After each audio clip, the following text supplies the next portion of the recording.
Hi dears, welcome to Next Level School. আজি মই class 10 ম্যাথমেটিক্সৰ chapter 3 দুটা চলকত ৰৈখিক সমীকৰণ জোৰ ইয়াৰ only 3.1 কুৱেশ্যন নম্বৰ 1 টো সমাধান কৰিম। তে সব কুৱেশ্যন নম্বৰ 1 টো কি আছে তলৰ সমস্যাবোৰত ৰৈখিক সমীকৰণ জোৰ গঠন কৰা আৰু লৈখিকভাৱে সেইবোৰৰ সমাধান উলিওৱা। ৰোমান 1 টো আছে এটা গণিত কুইজত 10ম শ্ৰেণীত 10 জন ছাত্ৰ-ছাত্ৰীয়ে অংশগ্ৰহণ কৰিছিল যদি ছাত্ৰতকৈ ছাত্ৰীৰ সংখ্যা 4 বেছি তেন্তে অংশগ্ৰহণ কৰা ছাত্ৰ-ছাত্ৰীৰ সংখ্যা উলিওৱা। এতিয়া প্ৰথমতে তোমালোকে কুৱেশ্যনটো ভালকৈ পঢ়ি ল'বা আৰু ইয়াত কি কৰিব লাগিব চোৱা ছাত্ৰ আৰু ছাত্ৰীৰ সংখ্যা উলিয়াব লাগে, ঠিক আছে। সদায় আমি ছাত্ৰ আৰু ছাত্ৰীৰ সংখ্যা ধৰি লওঁ, ঠিক আছে। এতিয়া চোৱা সমাধানটো কেনেকৈ হ'ব ভালকৈ চাবা, একদম 100% ফুল মাৰ্কছ পাবা এনেকৈ অংকবিলাক কৰিলে। চোৱা ধৰা হ'ল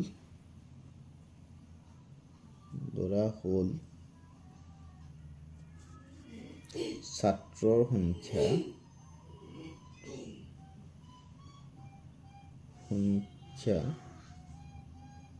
x আৰু ছাত্ৰীৰ সংখ্যা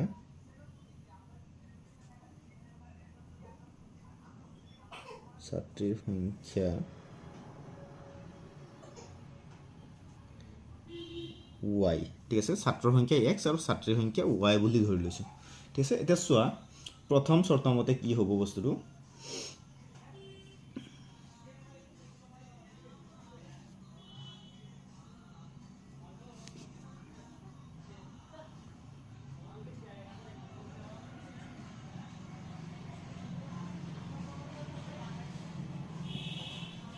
প্ৰথম চৰ্তমতে চোৱা প্ৰথম চৰ্তত কি কৈছে বস্তুটো তোমালোকে কিতাপটো আগত লৈ ল'বা। এটা গণিত কুইজত 10ম শ্ৰেণীত 10 জন ছাত্ৰ-ছাত্ৰীয়ে অংশগ্ৰহণ কৰিছিল, অৰ্থাৎ ছাত্ৰ-ছাত্ৰী কিমান আছিলে x প্লাছ y মিলি x হ'ল ছাত্ৰ প্লাছ y হ'ল ছাত্ৰী। ছাত্ৰ আৰু ছাত্ৰী মিলি কিমানজনে অংশগ্ৰহণ কৰিছিলে 10 জন, ঠিক আছে। ইয়াক দিয়া তোমালোকে ইকুৱেশ্যন 1, ঠিক আছে। তোমালোকে ইয়াক ইকুৱেশ্যন 1 বা তোমালোকে কাম এটা কৰিব পাৰা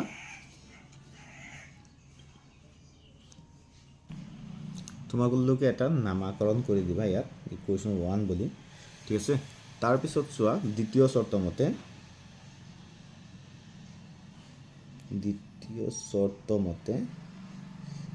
চৰ্তত কি কৈছিলে চোৱা দ্বিতীয় চৰ্তত কৈছিলে যদি ছাত্ৰতকৈ ছাত্ৰীৰ সংখ্যা 4 বেছি, যদি ছাত্ৰতকৈ ছাত্ৰ ইকুৱেল টু ছাত্ৰীৰ সংখ্যা y ধৰিছোঁ, ঠিক আছে, প্লাছ 4, ঠিক আছে। যদি ছাত্ৰতকৈ ছাত্ৰীৰ সংখ্যা 4 বেছি, ঠিক আছে। এতিয়া কাম এটা কৰা ইমপ্লাইজ কৰা x minus y equal to 4 কৰি দিয়া, অৰ্থাৎ ছাত্ৰ আৰু ছাত্ৰীৰ মাজত পাৰ্থক্য কিমান 4। ডাইৰেক্ট এই লাইনটো লিখিব পাৰা, আদাৰৱাইজ এইটো লিখিলে ভাল, এনেকৈ লিখিলে ভাল, ঠিক আছে। আৰু ইয়াক দিয়ে ইকুৱেশ্যন 2, ঠিক আছে। এতিয়া যিহেতু আমাক সমীকৰণযোৰ গঠন কৰিব কৈছিলে সেইকাৰণে মই লিখি দিম এতেকে ইকুৱেশ্যন 1 আৰু 2 হৈছে এনেকৈ অংকবিলাক কৰিলে 100% ফুল মাৰ্কছ পাব, ইয়াত গেৰাণ্টি আছে। ইকুৱেশ্যন 1 আৰু 2 হৈছে নিৰ্ণয় সমীকৰণ জোৰ।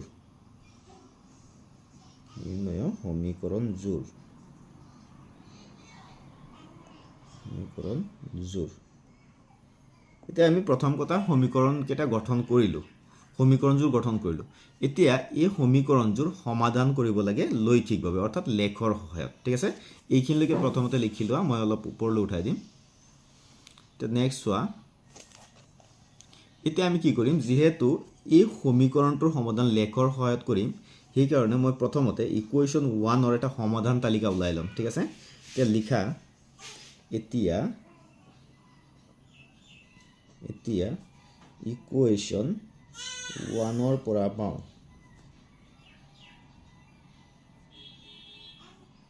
ইকুৱেশ্যন 1টো কি আছে x plus y equal to 10 আছে, ঠিক আছে। ইকুৱেশ্যন 1টো আছে x plus y equal to 10। এতিয়া আমি কি কৰিম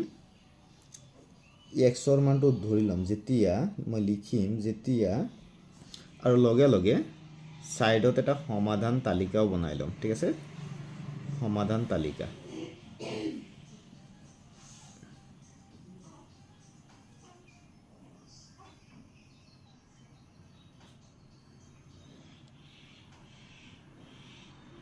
ইয়াত চোৱা ইয়াৰ এটা নাম দি দিবা পি মই ইয়াক কিউ বুলি দিছোঁ তোমালোকে বেলেগ দিব পাৰা এইটো হ'ল এক্সৰ মান এইটো হ'ল ৱাইৰ মান ঠিক আছে মই প্ৰথমতে যিকোনো এটাৰ মান ধৰি ল'ম ঠিক আছে প্ৰথমতে এক্সৰ মানটো মই ধৰি লৈছোঁ ঠিক আছে ইয়াত মই এক্সৰ মানটো ধৰি লৈছোঁ যেতিয়া এক্স ইকুৱেল টু 0 ধৰিছোঁ এক্স ইকুৱেল টু 0 ধৰিছোঁ এতিয়া এক্স ইকুৱেল টু 0 ধৰিলে চোৱা ৱাইৰ মানটো কি ওলায় x 0 plus Y equal two 10 ঠিক আছে তাৰপিছত 0 এনেও লিখিব নালাগে ৱাই ইকুৱেল টু কিমান পালোঁ আমি ৱাই ইকুৱেল টু 10 পালোঁ অৰ্থাৎ এক্স ইকুৱেল টু যেতিয়া 0 ধৰিছিলোঁ ৱাই ইকুৱেল টু পালোঁ আমি 10 আকৌ আমি কি কৰিম ধৰি লওঁ আকৌ মই ইয়াতে লিখি দিছোঁ যেতিয়া y ইকুৱেল টু 0 ঠিক আছে y ইকুৱেল টু 0 ধৰিম y ইকুৱেল টু 0 ধৰিলে x প্লাছ y ৰ মান কি ধৰিছোঁ 0 ইকুৱেল টু কিমান আছে 10 তাৰপিছত আমি ফাইনেলি কি পালোঁ x ইকুৱেল টু 10 পালোঁ ঠিক আছে x ইকুৱেল টু যেতিয়া y ইকুৱেল টু 0 ধৰিছিলোঁ x ইকুৱেল টু কি পালোঁ 10 ঠিক আছে এতিয়া আকৌ মই কি কৰিম ইকুৱেশ্যন 1 ৰ কাৰণে এটা সমাধান তালিকা বনাম ইকুৱেশ্যন 1 ৰ কাৰণে নহয় 2 ৰ কাৰণে ঠিক আছে তে চোৱা ইকুৱেশ্যন 2 ৰ কাৰণে 1 ৰ কাৰণে বনালোঁ 2 ৰ কাৰণে বনাম ঠিক আছে লিখা ইকুৱেশ্যন 2 ইমপ্লাইজ বা ইকুৱেশ্যন 2 ৰ পৰা পাওঁ তে ইকুৱেশ্যন 2 ৰ পৰা কি পাম ইকুৱেশ্যন 2 টো আছে চোৱা ইয়াত আছে ইকুৱেশ্যন 2 টো আছে x minus y equal to 4 x minus y equal to 4 ঠিক আছে আৰু ইকুৱেশ্যন 2 ৰ কাৰণে এটা সমাধান তালিকা ইয়াতে বনাই লম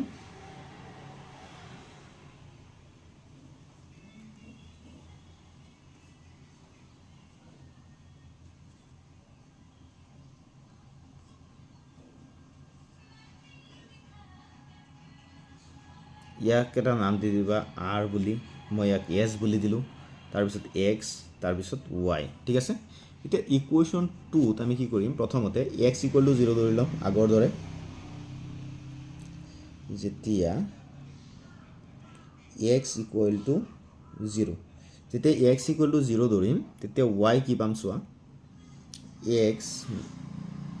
x ইকুৱেল টু 0 ধৰিছোঁ গতিকে x নিলিখি মই ডাইৰেক্ট 0 লিখিম ইয়াত 0 তাৰপিছত মাইনাছ y ইকুৱেল টু 4 আছে অৰ্থাৎ আমি কি পালোঁ minus y equal to 4 that means y equal to minus 4 পালোঁ অৰ্থাৎ যেতিয়া x ৰ মান 0 ধৰিছিলোঁ y ৰ মান কিমান পালোঁ y ৰ মান পালোঁ মাইনাছ 4 আকৌ y 0 ধৰিম ঠিক আছে যেতিয়া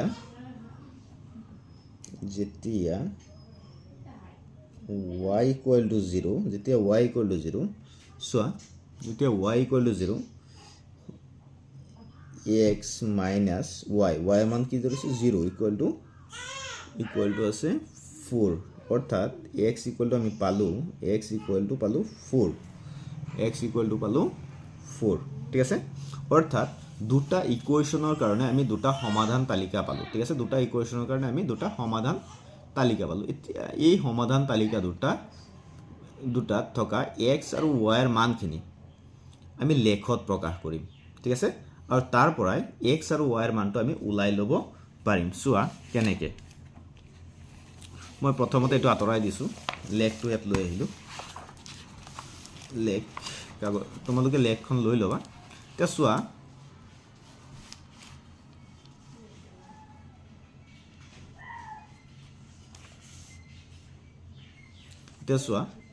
ইয়াত মই অলৰেডি x আৰু y অক্ষখিনি মই দি দিলোঁ এইখিনি হ'ল x এক্সিছ বা x অক্ষ বুলি কোৱা হয় আৰু এইখিনি কোৱা হয় y অক্ষ ঠিক আছে আৰু লগে লগে মানকেইটাও মই লিখি ল'লোঁ এই প্ৰথম 10টা সৰু বৰ্গক্ষেত্ৰক 1 একক ধৰিছোঁ 1 তাৰপিছত 2 3 4 5 এনেকৈ দি ল'লোঁ তোমালোকেও দি ল'বা ঠিক আছে এইফালে আপ টু -4 লৈকে দিলোঁ x ৰ মানটো আপ টু -4 লৈকে দিলোঁ ওপৰৰ ফালে 10 লৈকে দিলোঁ তাৰপিছত এইফালেও 10 লৈকে দিলোঁ ঠিক আছে এইখিনিলৈকে তোমালোকে দি ল'বা ঠিক আছে মই আগতীয়াকৈ দি লৈছোঁ কাৰণ ভিডিঅ' অন কৰি দিলে বহুত দীঘলীয়া হ'ব ভিডিঅ'টো সেইকাৰণে মই দি লৈছোঁ এতিয়া চোৱা প্ৰথমতে মই x আৰু y ৰ মানখিনি এতিয়া তোমালোকে যদি ভিডিঅ'টো চাই আছা আৰু যদি পঢ়িবলৈ চাই আছা তেতিয়াহ'লে সদায় বহি আৰু কলম লৈয়ে বহিবা আৰু অংকখিনি ধুনীয়াকৈ কৰি ল'বা, কোনো সন্দেহ নাই, ফুল মাৰ্কছ পাবা ইয়াৰ পৰা অংক কৰিলে, টেনশ্যন নাই।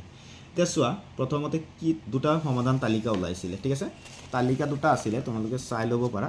প্ৰথম তালিকাটো আছিলে x = 0 যেতিয়া y = 10, আকৌ y = 0 যেতিয়া x = 10। এই তালিকাখিনি আমি কি কৰিম, এই লেখত প্ৰকাশ কৰিম। এতিয়া চোৱা প্ৰথমতে যেতিয়া x-ৰ মানটো 0 আছিলে, প্ৰথমতে যেতিয়া x-ৰ মানটো 0 আছিলে, চোৱা যেতিয়া x-ৰ মান 0 আছিলে, মই ইয়াত বহিলোঁ, ঠিক আছে। x-ৰ মান 0, গতিকে x-ৰ এইফালেও নাযাওঁ, আমি এইফালেও নাযাওঁ। যদি x-ৰ মান থাকে হয় আমি লেফ্ট ছাইডত যাব লাগিব, নহয় ৰাইট ছাইডত যাব লাগিব, ঠিক আছে। এইখিনি হ'ল x-ৰ মান, ঠিক আছে। যিহেতু x-ৰ মান 0, গতিকে আমি এইফালেও নাযাওঁ, এইফালেও নাযাওঁ। তাৰপিছত চোৱা y-ৰ মান কিমান আছে, y-ৰ মান আছে 10, গতিকে 10 লৈকে মই আহি গ'লোঁ, ঠিক আছে। অৰ্থাৎ এই বিন্দুটো হ'ল 10। এতিয়া এই সমাধান তালিকাটো তোমালোকৰ নিশ্চয় আছে। এতিয়া চোৱা যদি অংকখিনি লিখিলে অংকখিনি চাবা আৰু ভালকৈ। তাৰপিছত চোৱা ইয়াত p 0,10, এই বিন্দুটোৰ নাম হ'ব p 0,10, x-ৰ মান 0, y-ৰ মান 10, ঠিক আছে। p 0,10। ঠিক একেদৰে আৰু এটা বিন্দু আছে q, ঠিক আছে। এই q বিন্দুটো চোৱা, q বিন্দুটো চাই লোৱা। q বিন্দুটোত x-ৰ মান 10, ঠিক আছে। x-ৰ মান 10, গতিকে x-ৰ ফালে এইখিনি হ'ল x-ৰ মান, ঠিক আছে। আমি এনেকৈ 10 লৈকে আহিলোঁ, ঠিক আছে। এনেকৈ মই 10 লৈকে আহিলোঁ, এইটো হ'ল 10 আৰু এইটো হ'ল x-ৰ মান, ঠিক আছে। এতিয়া কথাটো হ'ল ইয়াত y-ৰ মান 0, গতিকে ওপৰলৈও নাযাওঁ, তললৈ নাযাওঁ, ঠিক আছে। এই বিন্দুটোৰ নাম হ'ল q, এই বিন্দুটোৰ নাম হ'ল q 10,0, অৰ্থাৎ x-ৰ মান 10 আৰু y-ৰ মান 0। আৰু সদায় মনত ৰাখিবা প্ৰথমটো হ'ল x-ৰ মান, দ্বিতীয়টো হ'ল y-ৰ মান, ঠিক আছে। এতিয়া দুটা বিন্দু আমি পালোঁ। এতিয়া এই বিন্দু দুটা মই সংযোগ কৰি দিম, ঠিক আছে। বিন্দু দুটা সংযোগ কৰি দিম ধুনীয়াকৈ।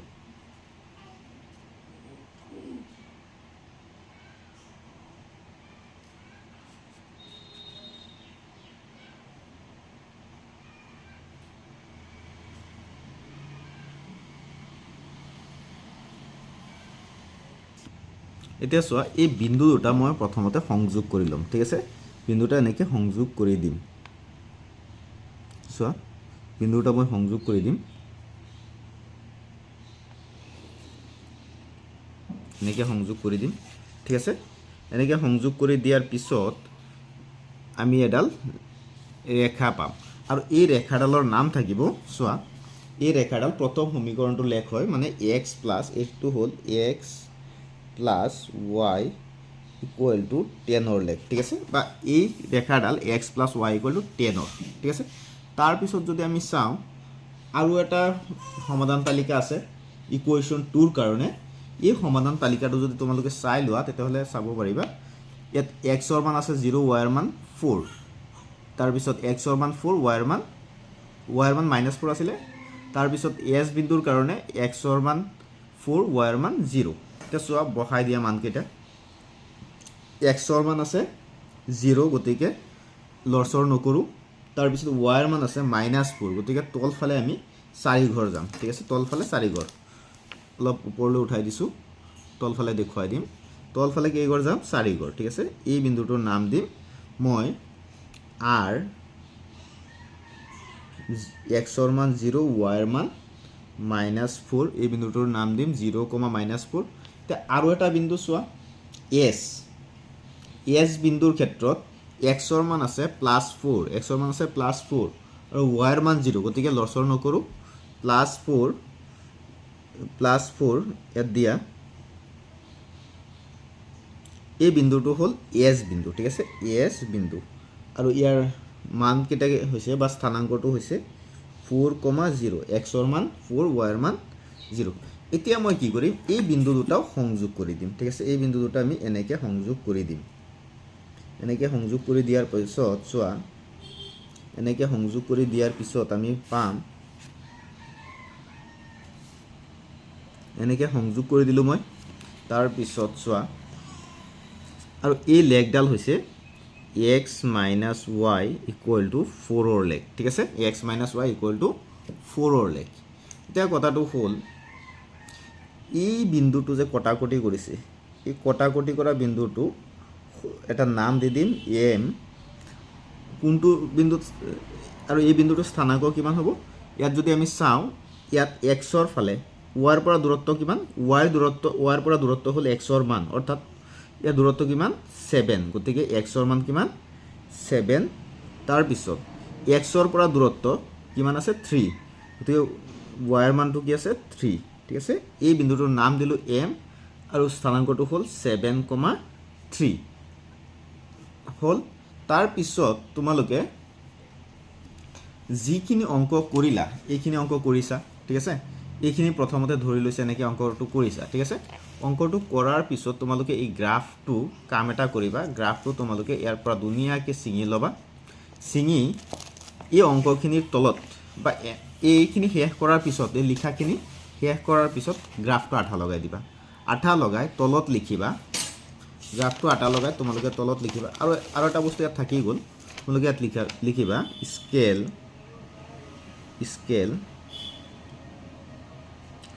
সৰু 10টা বৰ্গক্ষেত্ৰ ইকুৱেল টু 1 একক সৰু 10টা বৰ্গক্ষেত্ৰ ইকুৱেল টু 1 একক ঠিক আছে সৰু 10টা বৰ্গক্ষেত্ৰ ইকুৱেল টু 1 একক এইটো হ'ল স্কেল ঠিক আছে ইয়াত চোৱা সৰু 10টা বৰ্গক্ষেত্ৰ আছে ঠিক আছে যদি তোমালোকে গণি চোৱা 10টা আছে ঠিক আছে 10টা বৰ্গক্ষেত্ৰক তোমালোকে 1 একক বুলি ধৰি ল'বা ঠিক আছে তাৰপিছত তোমালোকে কি কৰিবা অংকখিনি কৰিলা কৰি অংকখিনি এই সমাধান তালিকাখিনি যিখিনিলৈকে আগত কৰিছা এইখিনি কৰাৰ পিছত তোমালোকে গ্ৰাফটো বনাইছা ঠিক আছে এইখিনি কৰাৰ পিছত গ্ৰাফটো বনাইছা এইখিনিৰ পিছত তোমালোকে এই গ্ৰাফটো ধুনীয়াকৈ ইয়াৰ পৰা ছিঙি ল'বা ছিঙি আঠা লগাই দিবা ঠিক আছে আৰু বহীবিলাক ধুনীয়াকৈ ৰাখিবা আঠা লগাই দিয়াৰ পিছত তোমালোকে লিখিবা তলত লিখিবা তোমালোকে মেইন বহীটোত লিখিবা গ্ৰাফ বহীত নহয় মেইন বহীটোত লিখিবা মই লিখি দিম চোৱা ইয়াতে ধৰি লোৱা ইয়াতে লিখিবা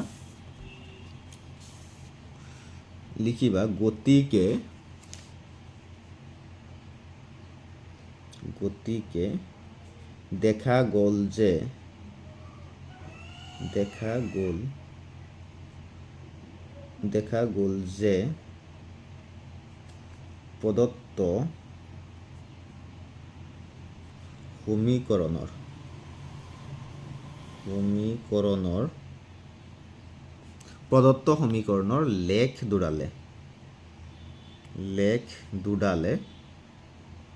প্ৰদত্ত সমীকৰণৰ লেখ দুডালে তোমালোকে লিখিবা কোনটো বিন্দুত কটাকটি কৰিছে প্ৰদত্ত সমীকৰণৰ লেখ দুডালে এম 7,3 বিন্দুত কটাকটি কৰিছে সেই কথাখিনিকে লিখি দিম গতিকে দেখা গ'ল যে প্ৰদত্ত সমীকৰণৰ লেখ দুডালে এম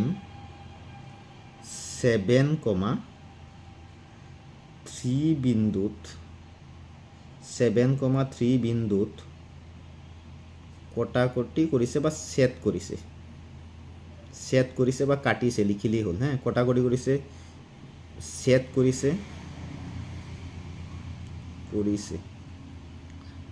কৰিছে মই লিখি দিলোঁ ঠিক আছে ছেদ কৰিছে তাৰপিছত লিখিবা এতেকে x ইকুৱেল টু প্ৰথমটো হ'ল এইটো হ'ল এটা স্থানাংক m 7,3 হ'ল এটা স্থানাংক ঠিক আছে m 7,3 হ'ল এটা স্থানাংক ইয়াত প্ৰথমটো হয় x ৰ মান সেইকাৰণে মই লিখিছোঁ এতেকে x ইকুৱেল টু 7 আৰু y ইকুৱেল টু ছেকেণ্ডটো হয় y ৰ মান y ইকুৱেল টু 3 এতিয়া আমাক ওলাব দিছিলে কি x আৰু y ৰ মান উলিয়াব দিয়া নাই আমাক ওলাব দিছিলে ছাত্ৰ ছাত্ৰীৰ সংখ্যা এতিয়া লিখা অৰ্থাৎ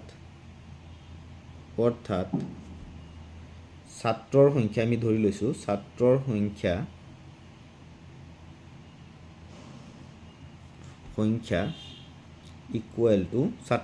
ইকুৱেল টু 7 ছাত্ৰটোক আমি জন বুলি লিখিব পাৰোঁ তাৰপিছত ছাত্ৰীৰ সংখ্যা মই লিখিছোঁ নেক্সট ছাত্ৰীৰ সংখ্যা